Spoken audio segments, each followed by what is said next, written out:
When people die, they remain in the memories of those left behind. It can be said that people continue to live in the hearts of others. We, who are left behind, will live honorably, and we will raise Chris and Maya, who have Ken's genes, in a respectable way. That is the greatest way to pay respect to those who have passed away. My mother said these words to me. Yes. Thank you. I'll do my best. Even though Maya and Chris are still children and have just started junior high school, honey. It was my mother, living with me, who helped me to be back on my feet when I just had to cry. My mother seems like a very calm and capable person when I say that. Hey. What the heck is this bitter paste? Mom, you've created another weird health food. I grated the skin of summer mandarins. The skin has nutrients, so eat it all. What? Try it yourself. Maya. You have bed hair, so brush it. Eat this instead, Maya. You are cute in bed hair. Every day passes, making a racket in this house. I am Allison, 44 years old. I lost my husband Kent, who was 2 years older than me, 2 years ago. He was caught in a medical checkup, went to the hospital, found to be ill, and then it was over in no time. It was my mother, who was already living with me at the time, who saved me from my grief.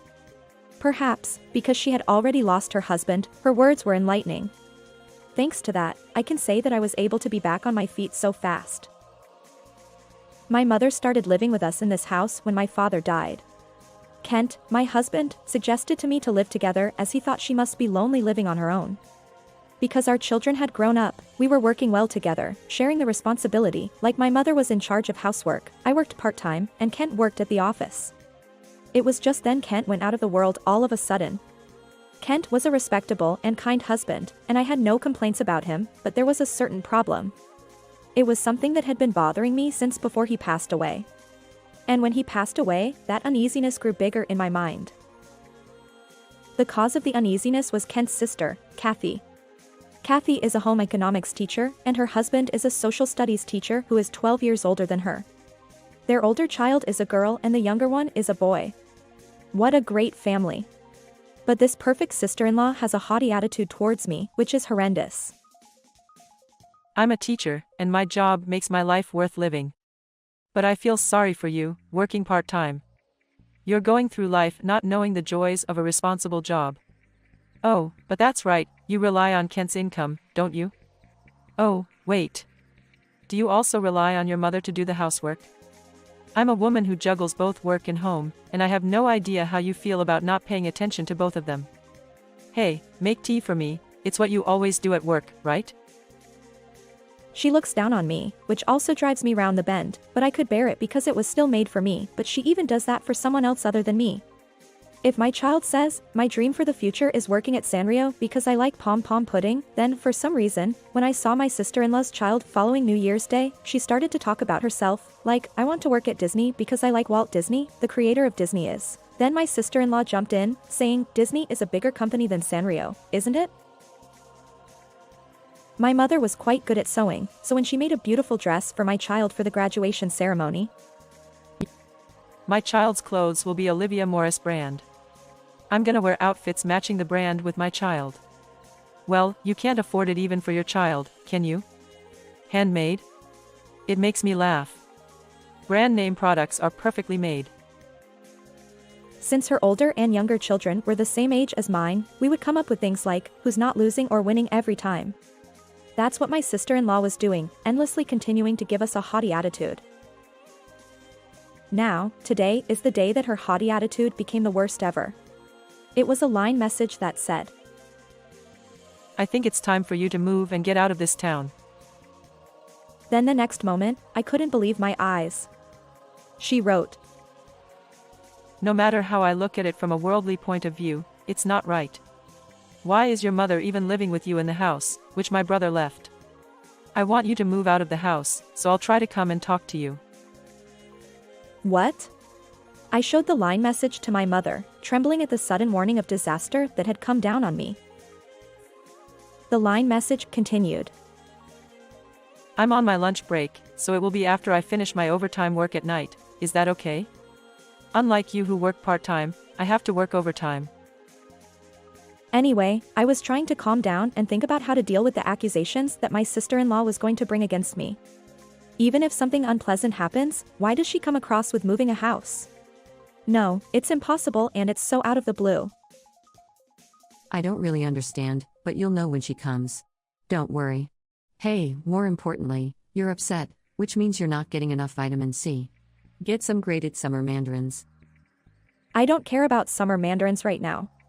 Let the summer mandarins back off. While struggling to remove the summer mandarins from my head, I had 4 hours to think before my sister-in-law arrived. Oh no. I can't come up with anything. All I can think of is that I don't want to move out. In the meantime, when I looked at my mother, she was eagerly pouring the new summer mandarin paste into a plastic container. No good, she is not even going to think about it. I have to do something, but I don't want to do this anymore. A cold sweat ran down my back. However, I didn't realize at that time that my mother's hands were faintly trembling with anger. I happened to learn that later. Now, my sister-in-law came over before 8 o'clock at night. So, the main question is. As soon as my sister-in-law sat down at the table, she cut to the heart of a matter. Actually, my mother has been getting vulnerable and she can no longer stay separated from me. So we want to move in here, after moving out of my apartment and my husband's apartment. The reason that my mother became vulnerable was because my brother passed away. I mean, everything that happened on your side is the cause, isn't it? My mother gave birth to my brother, who created this legacy and then passed away. So it's humanly rational to give the house to my mother, no matter what the law says, isn't it? It doesn't make sense, does it? It's strange that you're living in the house my brother left, but it's even stranger that your mother also lives here. I'm talking about common sense. What?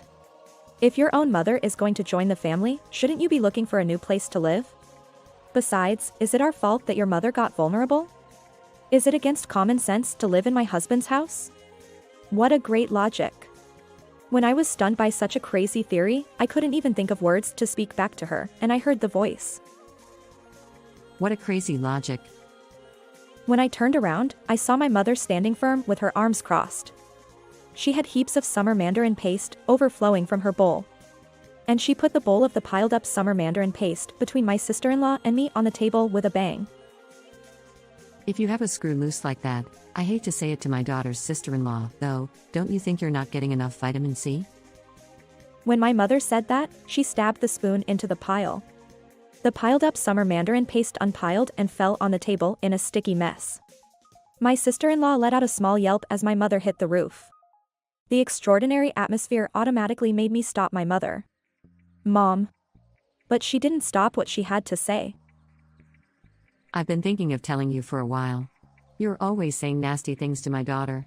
Also, what the heck is the line message you sent today? You made my blood boil. Mom. What is so special about the teacher? It was your brother who fell in love with my daughter and proposed to marry her in the first place. Mom. Also, you keep harping on about working part-time. Then why don't you tell your brother in person, not my daughter, in front of his grave, that he doesn't know what to look for in people? Mom. You shut up for a minute. I have something to say. As soon as I said Mom, which was intermittently followed by the words coming from my mother, she cut it off completely. My agitated mother didn't stop talking. Your mother gets sick from the mental stress of losing her son. I understand that and sympathize with her. I was sad, too, when my husband passed away. But are you saying that's why you're asking my daughter to leave the house where she has memories? If my existence is a reason to kick her out, then I will leave here and live in your house. That way you'll have two people, one of them is even the mother of your brother's wife. You even look after others as well as looking after students at work. You can show off even more and get people's attention at work, can't you? Well, my neighbor, Marie, doesn't seem to be getting on with her daughter-in-law, so I'll invite her to come and live at your place with me. Who the hell is Marie? Both my sister-in-law and I froze at the name of a stranger that suddenly popped out at us. And you are such a narcissist, aren't you? I think you just pretended to be passionate about your work, and didn't look after your family. In fact, if you look at your daughter's academic report this time, you'll see. Her attendance is extremely low. You don't know that because you leave for work before your kids go to school. Your older daughter hasn't been to either school or to private tuition, of course. I saw her coming out of the game parlor in the shopping center. I called out to her and was surprised to hear that she hadn't been to school for a long time. When I asked her how she was paying for lunch, she said she was taking it out of her mother's wallet. How dare you say you're doing your job well, if you don't know what's left in your wallet? I can't believe that a woman, who can't even keep track of her wallet balance, can say she's doing her job properly. I was surprised too, because I didn't know that my sister-in-law's daughter hadn't been to school or anything like that. However, I was even more surprised that my sister-in-law, the daughter's own mother, didn't know about it. But also, it is incredible that my mother figured it out. However, my sister-in-law must have been way more shocked than I was. She gasped with surprise. You don't have to go to school if you don't want to. That's just one of those social things. Even if you don't fit in at that school, you can have a good time at other schools. When I said this, she told me the reason little by little why she couldn't go to school. Do you have any ideas why she doesn't go to school? Have you ever listened to your child? My sister-in-law turned bright red. It's written all over her face. Why do I have to be told off by an old woman I look down on?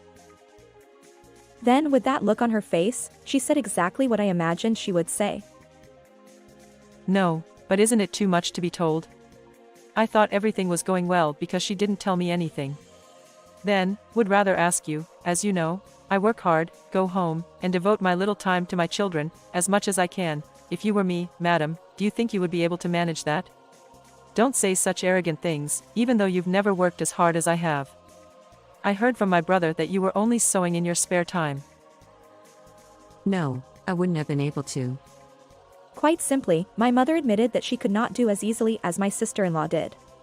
I saw my sister-in-law flinch when my mother suddenly backed off. Couldn't, but at least I created an environment where we could talk about everything at home. Your girl also talked to me as my kids used to do. You're always so concerned about how other people think of you. Then you made your child say that she wants to work at Disney even though she doesn't want to. I heard you made her memorize the words of the founder. Your kid refuses to go to school because she would happen to go to a lower school than Maya's, if this goes on. What did you say when she showed you her grade? You said to her, If you don't do better, you'll end up going to a school with a lower deviation score than hers. Are you gonna embarrass me? After that, you muttered that you couldn't expect anything from her anymore. If she is going to lose, you would have to do something about it and kick us out of town, before the high school entrance exam.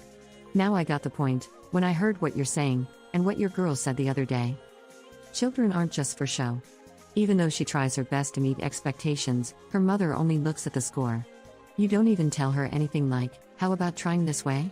Or I'm watching over you. In the end, it's about how others think of yourself. She has worked hard for her mother, but she couldn't stand it anymore. She can't see the future, no matter how hard she tries. Besides, her mother ended up trying to harm other family members as her child can't achieve the result. I don't think any middle school kid can be mentally stable in this situation. That's why she could no longer go to school or private tuition. This made me almost cry. I feel so sorry for her, don't you? However, my sister-in-law was filled with complete pride. Ah, you are really preachy. You got the information about my child's school refusal, and used that as a story to threaten me here. Who do you think you are? Then she sucked in her breath and shouted out. You're even living on pension. Ding dong. Oh, a guest is here. In the midst of this tension, I let out a slurred voice. It's not a guest, tell him to come in. Mother took a spoon stuck in summer mandarin paste, and ate the bitter summer mandarin paste on it herself. The way she held the spoon in her mouth, made her look like even a big daddy with a pipe in her mouth. Meanwhile, I headed for the entrance. When I opened the door, Good evening. the person standing at the entrance was my sister-in-law's husband. He was about 12 years older than my sister-in-law, so his hair is thinning out. I was called in by your mother. May I come in? Yes. Without understanding what the situation was, I told him to make his way to the living room. I'm sorry, I borrowed the phone book without permission, and made a call. Because you were groaning about what to do for 4 hours before this woman came. She said that. I don't care about the phone book at this point. Now, My mother offered him to sit in the chair next to her, and she waited for him to sit down before starting again. Then, she said this to my sister-in-law. can you say those words again that you just said to me? Ah, She was stumped for words. Shall I say it for you then? Will you listen to me? Your wife said to me, you are even living on pension. He opened his mouth wide. Of course he would. He was called in here out of the blue and was only told that phrase. There is no way that he would have understood what she meant. So, I had to explain it to him. It all started with the question of why my mother was living here in this house that her brother left. Then she yelled at us to leave, because it wasn't right for her that we were living here, and she wanted to live here with her mother to look after her. Also, she looked down on me, as I work part-time. Also, their child ended up refusing to go to school, as she just treated her own child as a means of showing off. When she could see that her child was unlikely to achieve the results she wanted, she started plotting to get rid of us, which led to the current move-out drama. I just briefly told him what happened. He nodded and listened to me.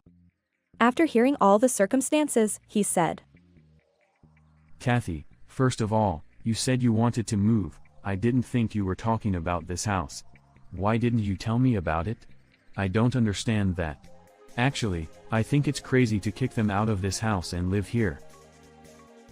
Secondly, what I want to say as a social studies teacher is, Then the tone of his voice became harsher.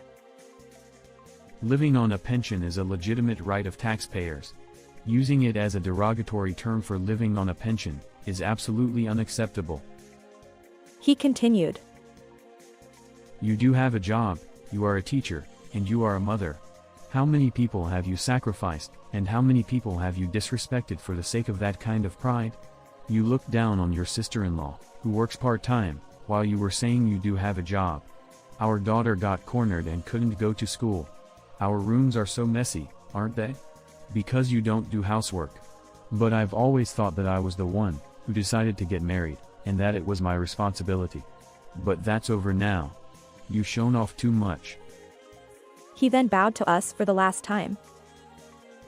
This is my last duty as a husband. I apologize on behalf of my wife. I'm very sorry, and thank you for letting me know about our daughter. I heard my sister-in-law sobbing. Finally, my mother spoke to her. You called me a pensioner, didn't you?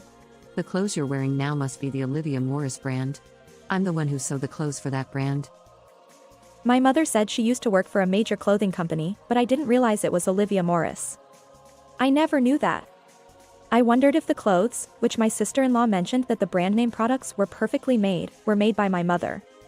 No wonder the clothes my mother made for us were all beautiful and did last a long time. After that, my sister-in-law and her husband got divorced. He took custody of their 2 children. They moved out, but it was such a rural area. Everyone at her work did see her true color, that she was full of pride. Also, she ended up quitting a job as a teacher because she couldn't stand the situation. On the other hand, I've been spending every day with my scrappy mother and 2 cheeky daughters. Hey, Mom, what now? Bitter melon paste. No way. Thank you every day, Mom. Be our hero forever.